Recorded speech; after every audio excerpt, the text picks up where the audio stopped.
Episode number 15, the Sarasota Tri North American Championship with Kearci Smith. Welcome to the pursuit of the perfect race. My name is Terry Wilson, and with each episode, I bring athletes to you that share their experiences at races in order for you to find your perfect race. We will hear stories from athletes of all ages, abilities, and races of all distances. So regardless of where you fit in, there's something in it for you. Thanks for spending some time with me today. Now let the pursuit begin.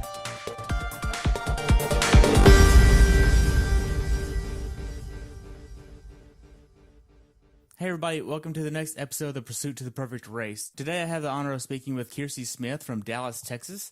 We're going to be talking about the Sarasota Tri North American Championship that was held on March 10th, and we're going to be diving into this race. Kearci is being coached by Siri Lindley with Team Sirius, and she trains at Cooper Fitness Center quite a bit. I've seen her post a lot up there. Thank you for joining us today, and I look forward to talking about your race. Hi, nice to be here. Hey, I'm glad to have you on. I look forward to talking about everything with you today. Yeah.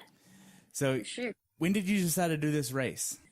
So I decided to really focus on Olympic and draft legal sprints about last year, towards the end of the year.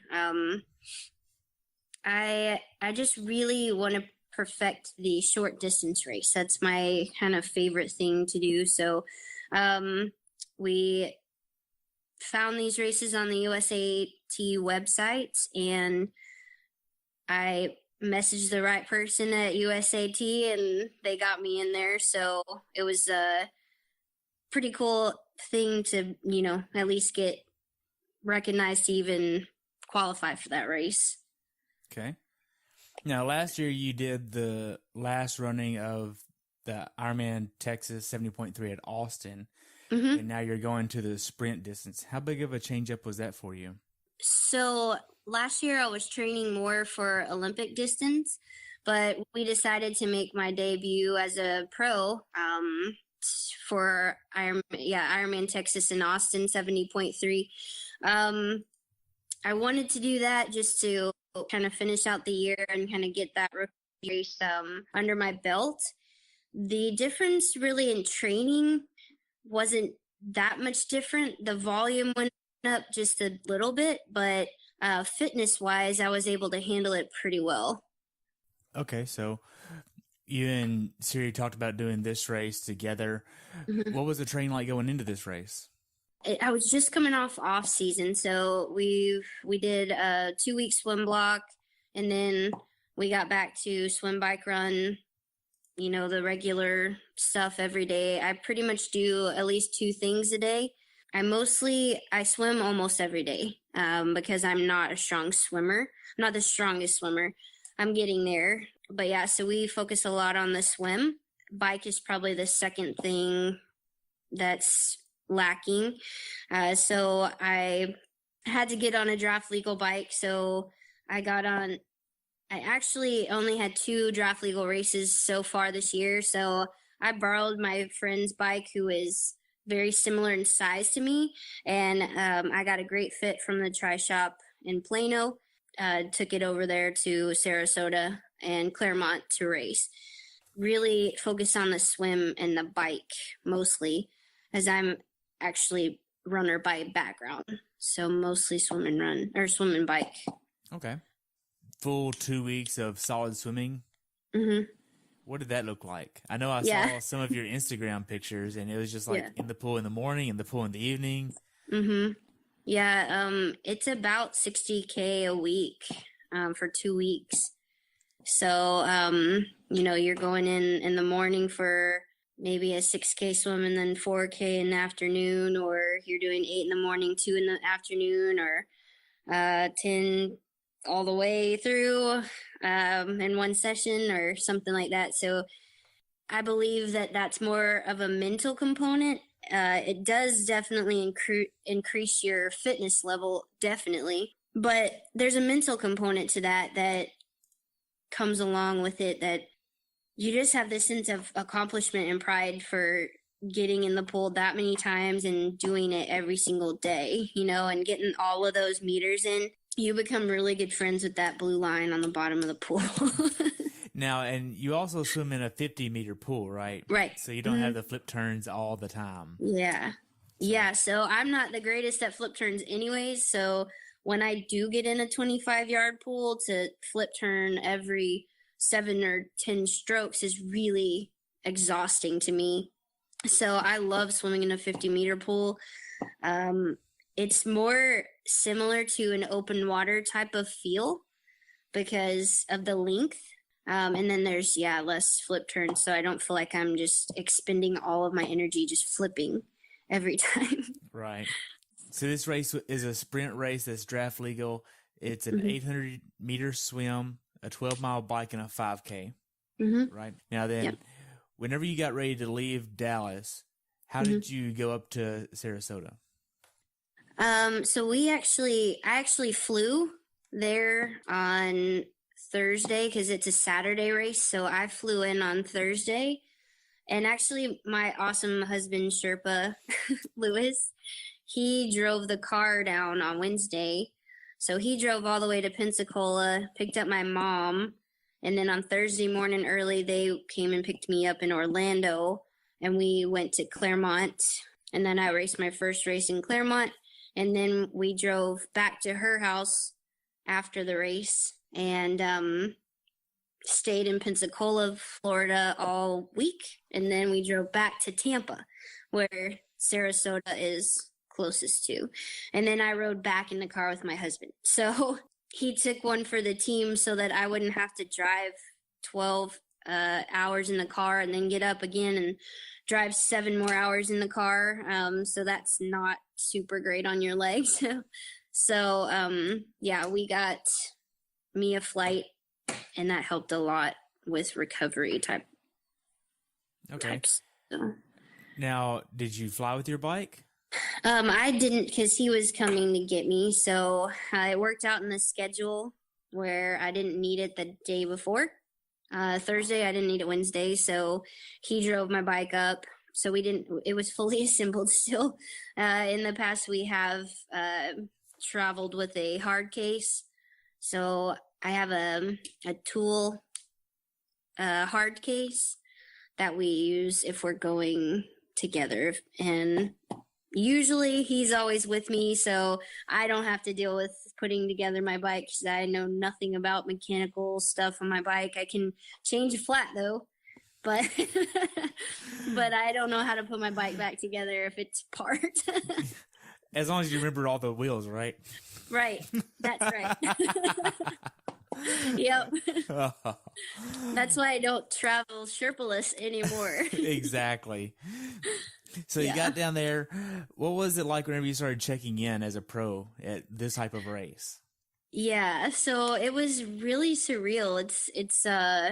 It's really awesome to represent your country, have the USA logos on everything, and you have to wear the Roca sponsored Team USA uniforms to these races. So that's really fun, just wearing your country colors and having the pride of that. So you start looking around and, you start, squaring people up a little bit, you start sizing them up. I guess that's what you do. And so you're like, oh man, that girl looks fast, but then maybe they're thinking that same thing about you. So that was really cool going to that meeting because it was, all girls from collegiate level and others from around the country or around the world. So being there in your USA stuff is pretty legit. Nice. So now, did you have to check your bike in the day before, or did you bring it the morning of? What was that like? Right. So it was awesome because our race wasn't till 10:30 in the morning. So I didn't even have to wake up at 4 and get up or anything. I could, sleep until like 7, get a little breakfast, and then bike check-in and everything is right before the race because they have multiple races going on at the same time. So we just check in right before the course opens for us to start warming up.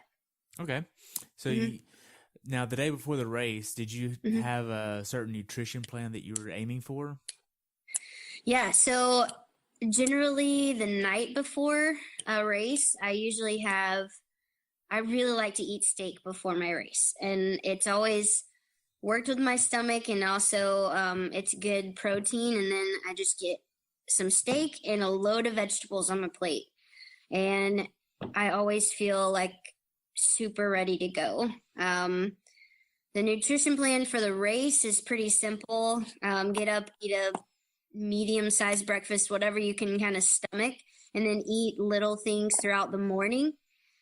Because for that short of a distance, you don't necessarily need that much nutrition or to carry anything on the different legs, because it's so short.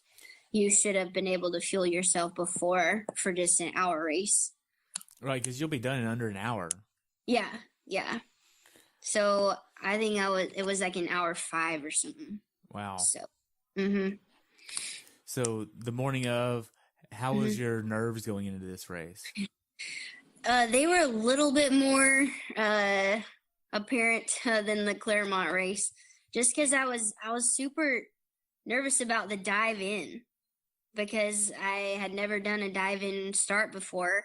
So I was just worried about making a fool of myself, or my goggles flying off my head, or something stupid like that. That was what I was most nervous about. Were you able to practice that? Yeah. So the day before, we had course familiarization. So we did a bike familiarization in a group, and then we did swim familiarization. So I did a lot of dive-in starts. I just went over and over again. And I finally got a perfect one. So I just took off and went around the whole course and did the whole 800 swim. And then got out and did a couple of more dives. I was just really nervous about it. We practiced it a little bit. Every now and again, Siri throws it in and says, off the dive, go for it, 50, and I'm just not used to that. Okay. So now then, the bike familiarization, what was that like? So we all just gathered in a group. They assigned a time for only the pro women to go. So we all met up there and we took off, and we did you can do however many laps you want. You have a 45-minute window. So we just all met up and went out together and did a lap. And then if anyone wanted to go again, they would go again. But yeah, just kind of met everybody and some of the girls I'd raced with the weekend before. So you were just hanging out with everybody, lollygagging around. Yep. Just getting it, just seeing the whole thing. Wow. So now then you get to the start line. How was the last 10 minutes before you actually started? Well, that's really cool because they introduce you all and you all walk out on the dock individually to your number. So, you walk out there and, everybody's cheering and stuff. And then you're just in the hands of the starter, and, the last 10 minutes, all I could think of was just get out hard in the swim and try to hang on to them and, try to be with the pack on the bike this time. So, the other thing is this race, I was kind of expecting a set and maybe a little pause and then the gun, but it was no hesitation. So there was really no wait time at all. You were set, bang, go. So you're all in or not in at all. So that's how that went. Okay. So the first few minutes of the swim after the gun goes off, how was that?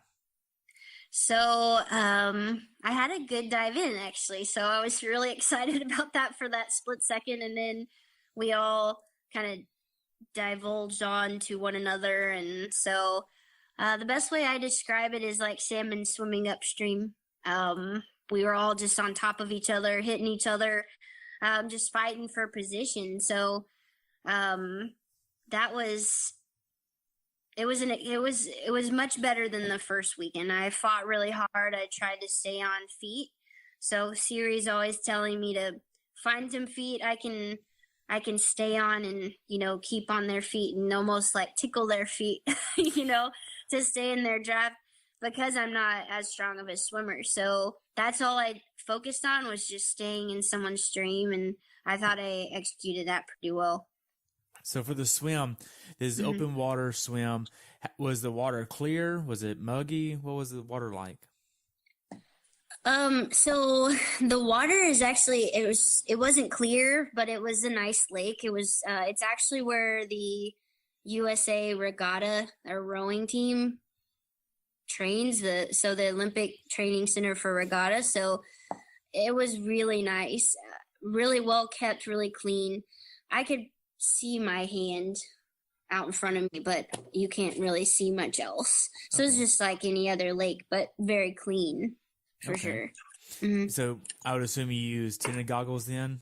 I prefer clear goggles, just because I don't like my eyes to be working or straining to see.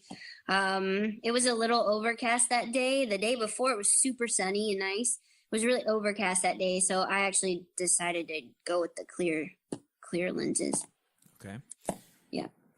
So whenever you got ready to get out of the swim, I would assume by then you kind of have an idea of where you're falling in the pack. Mm-hmm. So how was that? So I came out of the water. I was at the back of the pack, so I was just trying to run as hard as I could to try to stay with them. And then my transitions aren't quite as fast as theirs, but very simple. You don't have anything but your helmet, and you take your wetsuit off, you put on your helmet, you go. So I felt it was fine, but it could always have been a little bit smoother, taking off the wetsuit and everything. But yeah, I had a little trouble with my shoe as well in the very first of the bike. So that caused a little bit of a slowdown. So now the wetsuit, were you using a full sleeve wetsuit there? Yes. What kind of wetsuit were you using? I use a Roka Maverick, and it's actually a men's suit because of my body type. My hips are wide and my shoulders are very broad, so I use a men's Roka Maverick. Okay. Now, so you had to basically take your own wetsuit off and then go up there and get ready. What issues did you have with your shoe? They were already clipped in, and I had unvelcroed it, so it'd be easy for me to just slide my foot in. When I went to slide my foot in, the Velcro came completely out of the holder or the strap holder on the shoe. So whenever you fasten it, it's not tight, so it won't work very well. So it was like riding with a loose shoe. So I was trying to fit that in there and get it back secured so that I could, keep going hard and fight. Then I kind of got in the headwind. So with all that going on, the pack just kept getting further and further away from me. A little bit about your bike. You said you're using someone else's. What type of wheels were you using? So I used Zips. They're shallower because in ITU rules you can't use deep ones. So I rented some wheels from the Tri Shop. So they were Zips. Okay. For the bike, what metrics were you trying to go off of? So honestly, I was just going on perceived exertion, trying to go as hard as I can, all out, just go for it, because I knew I would kind of be in the back. And so I was just going to try to hammer as fast as I could, as hard as I could, and pretty much try to almost blow myself up on the bike, because I knew my run could hold on. But yeah, I just wanted to blow my legs up almost on the bike. Wow. Just go for it. So I honestly felt like I was going to throw up the entire time I was biking. So I think I did that pretty well. Wow. Now, Siri uses the RPE for her training, and that's what you're using here. Sounds like that worked pretty well. Yeah. I love using rated perceived exertion. I don't like looking at all the numbers and all of the power and heart rate and everything. I feel like it's very restrictive. Like you should stay within this range. And so it doesn't allow for what you're feeling at that moment. Can I push harder if I'm at 170 heart rate right now? Can I go a little harder if I'm pushing 200 plus watts? Like, can I go more? You know, I don't want to restrict myself by saying I need to get in this little range, you know?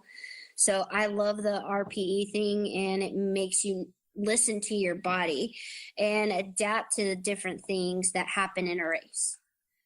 So little adjustments that you have to make. Okay. Now, what kind of scale do you use? Is it just 1 to 9, 1 to 10? What does that look like? Yeah, it's a 1 to 10. Usually it's just, like 10 is just maximal effort. Like you're going to pass out or blow up your legs or throw up. It's kind of my 10 in my head.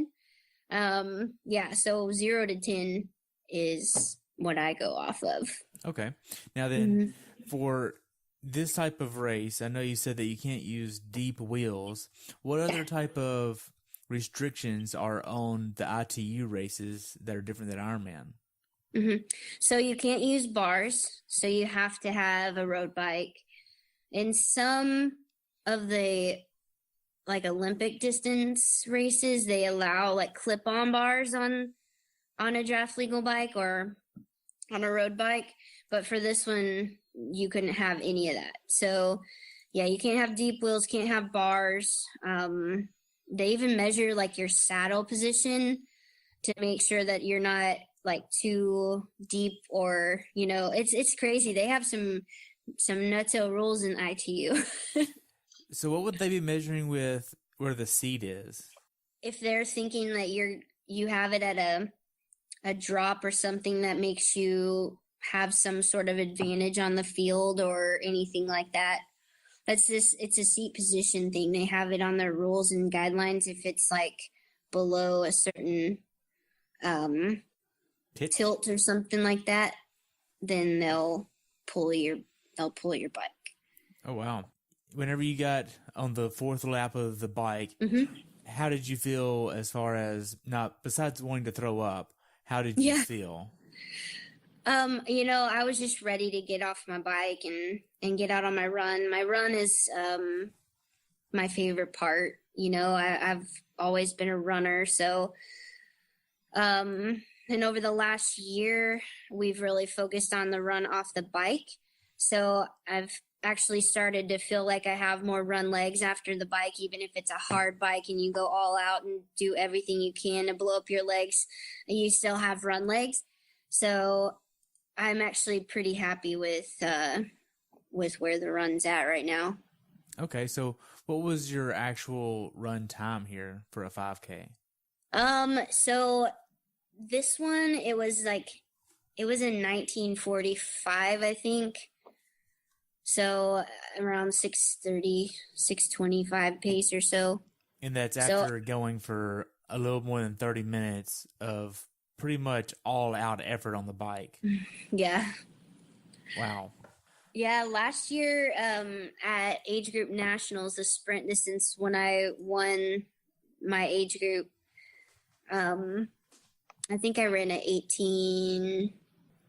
1850 or so, like that, 1840.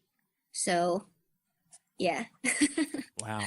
This one was a little bit slower, but, I chalked that up to kind of coming off season and stuff. But I'm really excited to have started off the season at these paces. You know, maybe I didn't place very high in either of the races, but I was really happy with my performances in general. Okay. Now, the last 800 yards before the finish, how was that? So actually, I just opened up my stride and just kind of went for it. I wanted to finish hard. It's just cool, like I said, to be representing the U.S. in the red, white, and blue, and no matter how you place, honestly, in that race, I felt like, wow, this is such an honor to be here. And you have to be fast to get in these races. So, I was still happy with my performance, like I said. And it's in my head was just like, just finish, just get there as hard as you can. So it was good. Nice. Now, then, whenever you finished, did you have a recovery drink that you do or any type of recovery process you'd use? Yeah, so actually one of my sponsors is Buddha Juice. You'll see me post about it all the time. It's actually so delicious. So I usually drink the almond milk after a hard session, and I use Vega protein powder because it doesn't upset my stomach like other protein powders, and it's actually a very good flavor mixed with the almond milk of Buddha Juice. So usually I put like 1 or 2 scoops of Vega powder in the almond milk and shake it up really good, and that's usually what I drink directly post training session or race. And so they actually sent me Buddha Juice. They shipped it to me at my hotel, so that was incredible. Nice. Yeah. So that was the short-term recovery. For the long-term recovery to get ready for the drive home, how was that? Yeah. So we actually have a converter in our car, so I can hook up our compression boots in the car. So I just sit up in the front and lean back with the boots on and and do that. So while we're driving for 7-8 hours, I just take times about 20-40 minute increments and sit in the boots. Wow. What kind of boots do you have? So we don't have Normatex. We have sort of an off-brand, like I think it's called Doctor's Med or something like that. It's not a super classy brand, but they do the job. Yeah, I haven't heard of them. Yeah, they're I guess a lot cheaper. That was really the only thing that made a difference. So I actually really love Normatec boots a lot. Like there's really nothing that compares to them, but cost-wise, it's just more effective. Right. So now, if you were going to give some advice to someone that's going to be doing this race next year, what would you tell them? Absolutely. They have an age group race. So, it's just fun. It was awesome. Sarasota is a really cool little town. We didn't get to go and see the manatees, but that's something that I want to go back and see when I go race there again in October. But it's a cool little town, and the race course out there was really flat, super fast. So you can put up some really fast times. And it's everything's enclosed, so there wasn't any traffic on the road with us. So it was perfectly safe. So it was a great opportunity for sure. I think that it was, I think it was a non-draft age group race. So they actually had some people out on tri bikes and stuff. So, if that's up your alley, okay. Definitely go there. Now, if athletes want to follow you, where can they follow you at? Mostly via Instagram at Kearci 10 or Facebook, Kearci Job Smith. Also, I'm on Twitter. I don't have a lot of followers, so follow me at Kearci 10 as well. And then I also have a blog. It's kjsmithtry.wordpress.com. So you can follow all my race updates and get my race schedule there. Okay. Awesome. Well, that's all the questions I have. Do you have anything else you'd like to add about the race? No, right, really. My next race is April 22nd in Surf City. Okay. It's actually Huntington Beach, California. It's the last Escape Series race of the year. Okay. It's actually the last opportunity to qualify for Alcatraz for pros and age groupers. So I'm going out there just to throw my name around and see if I can put up some good times and stuff. And I don't think I'll be able to get into Alcatraz this year, just basically because my stepdaughter's graduating high school. So if I was to qualify, I couldn't go. So I'm going to try to just get points and put that towards the 2019 Alcatraz slot. Okay. So what's after April 22nd then? I'm going to the best Olympic race in the United States, I feel like. It's St. Anthony's. It's in St. Petersburg, Florida. So it's this is funny. I like it because it's a great race, and the volunteers put on a really awesome race. The course is super flat and it's really fast, but the after stuff, so like the goodies for athletes afterwards, is like tables upon tables and tables of food, and it's the best like buffet of post-race nutrition I've ever seen. Wow. So they've got like 3 tables of full, like, you know, apples, oranges, bananas. Then they've got granola. Then they got pizza. Then they got rice and beans, and then barbecue, and then a whole nother table of that.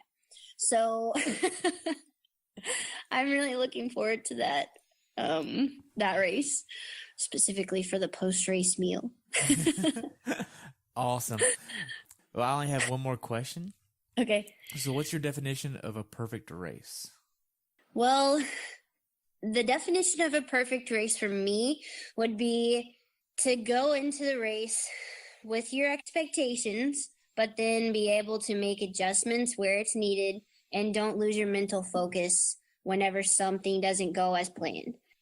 That may not line up as a perfect race, but you're going to execute the adjustments and make the arrangement to make it your perfect time or your PR and overcome any obstacles that come your way. Okay. Mm-hmm. So, cool. So you have the St. Petersburg try on April 29th, and you're also going to California on the 22nd, back-to-back weekends on opposite sides of the country. Yep. I would like to have you back on after that, and I look forward to following you, and I wish you the best of luck in the future, and I'll definitely see you around, okay?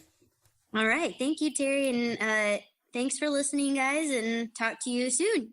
Awesome. Have a great day, okay? Thank you. All right. Hey, everybody. Thanks for tuning in today. If you were able to learn something from today's episode, take a minute to leave us a review over on iTunes or share it with a friend. This will help us share it with even more athletes. If you'd like to learn more about who I am and what I do, check out my website at CoachTerryWilson.com, where you can find the rest of the episodes of this podcast as well. Until next time, continue the pursuit.